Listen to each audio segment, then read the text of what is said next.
Hi, and welcome to Hedge Fund Manager. I'm Karl-Mikael Syding. We are starting with the fundamental valuation and appraise of and assessment of Microsoft. So let's take a look at the P equals F times V method in a nutshell here. What we are doing is we are analyzing and extrapolating fundamentals, that's the F of the equation. Then we analyze and extrapolate, that means just continuing the trend in the least surprising way possible into the future. And what we are analyzing could be the actual numbers themselves, or their rate of change, or their second derivative. So first fundamentals, then valuation multiples, and we always use the corresponding valuation multiples. So if we are looking at the fundamental sales or revenues, then we use price sales and EV to sales valuation multiples. What we do at the third stage is forecasting a plausible future stock price, either a range or a point estimate, using our fundamentals and valuation multiples. So we simply take, for example, our future sales number times our future EV to sales multiple forecast, and that will render us the future stock price estimate, either as a point or a range, depending on how uncertain we are in our forecasts of F and V.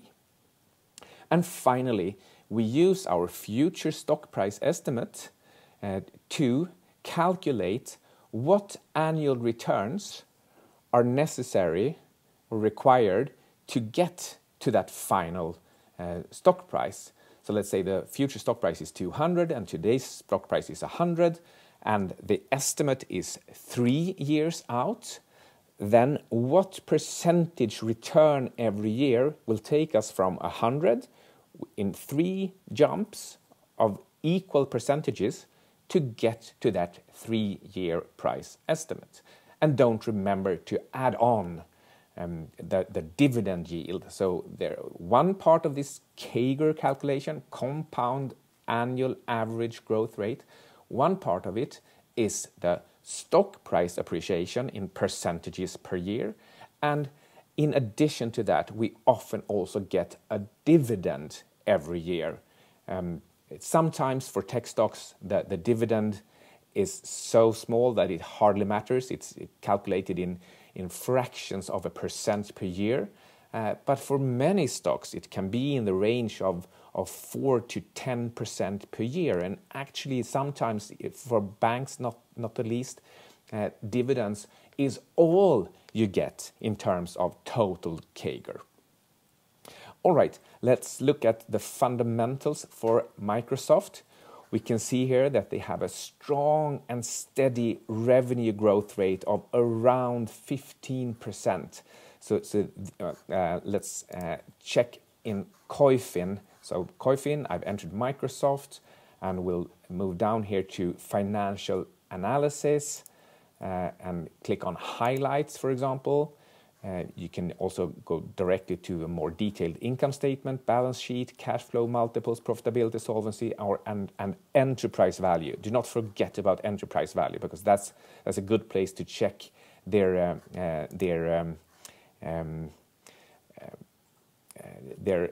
debt situation, the cash situation, and debt situation, and calculate an enterprise value, which can sometimes differ significantly from the market cap.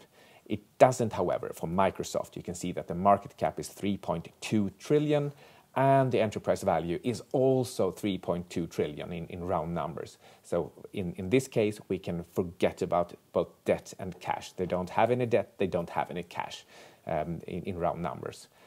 So let's go back to the highlights, where you have all the most important key ratios. This is the quarterly view. And as you can see, if I hover, just let the mouse hover above this key ratio, you can see here how the growth rate is more or less steady, sometimes peaking at around 20%, mostly staying above 12%, let's call it an average, about around 15%.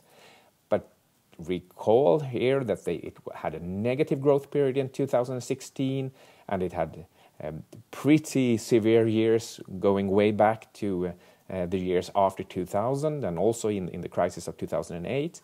And you can tell here as well as during the COVID scare and also the inflation problems that Microsoft at least one quarter got back as low as just a couple of percentage points growth rate. But in total, it seems as if they can grow at around the 15% level, even in pretty difficult years like 2018, as you can tell, and sometimes as quickly as over 20%. We will use this, of course, to try to estimate the future growth rates, and just looking at the chart right here, perhaps the current growth rate of 13% looks plausible as an estimate. For sales, then we check EPS growth. EPS growth, of course, differs from revenue growth because you can have varying margins, and in Microsoft's case, we have seen increasing margins, and they have potential to keep increasing their margins. And they also do share buybacks with some of their cash flow, and that explains why the earnings per share growth rate is higher than the sales growth rate. So let's call it about 15 to 20%, maybe a 17% average estimate for the future is a good guess. We need to check on the margin development. I use the net income margin here. You can go more into detail on gross margin, EBITDA margin, and other margin estimates to make sure you make as good a forecast as possible. But I think this is usually about enough. And they have a stable to growing net income margin, so that's good to notice. So that was the F part. Now the valuation part, the V part. They are currently at the price-earnings ratio of 33.7, so let's call that 34x. It's elevated, but actually for Microsoft, it's more or less their average level. We will get back to this to the price-earnings ratio and whether that can be sustained or not, and what is actually warranted given a certain set of growth rate estimate.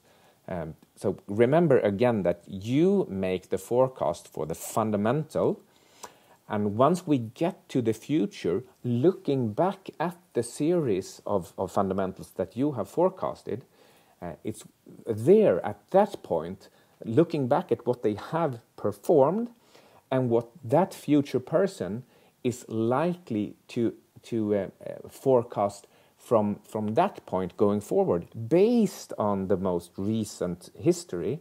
It's there that future person makes an estimate of a reasonable and plausible valuation multiple.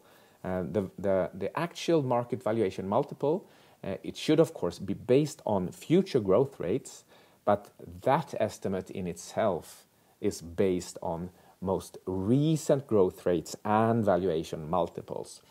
So that's how we end up with our estimate of the valuation multiple 4 years, for example, into the future. Let's look at that in the next video on the CAGR calculation for Microsoft.